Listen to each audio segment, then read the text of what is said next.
حضرت ابو ذر غفاری فرماتے تھے مجھے میرے نبی پاک نے 6 باتوں کی وصیت کی تھی. اپنے بچوں کو بھی بتاتے تھے، دوستوں کو بھی. 6 باتوں کی حضور نے وصیت کی تھی. سب سے پہلے حضور نے فرمایا تھا ابو ذر مسکینوں سے محبت کرتے رہنا. دوسرا نبی پاک صلی اللہ علیہ وسلم نے فرمایا تھا جب بھی دیکھنا نیچے والوں کو دیکھنا، اوپر والوں کو نہ دیکھنا.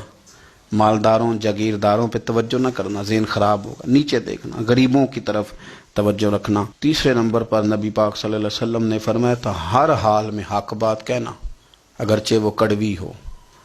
چوتھے نمبر پہ میرے محبوب نے فرمایا تھا اللہ کے معاملے میں کسی کی پرواہ نہ کرنا.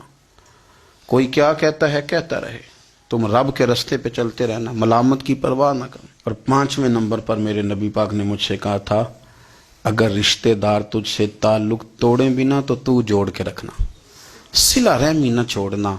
اور 6 نمبر پر حضور نے فرمایا تھا اللہ کے عرش کے خزانوں میں سے خزانہ ہے لا حول ولا قوت الا باللہ العلی العظیم. حضور نے فرمایا اسے پڑھتے رہنا، اسے کبھی نہ چھوڑنا. اے اللہ ان نیک اور پاک لوگوں کا صدقہ ہمارے دلوں کو تقویٰ عطا فرما.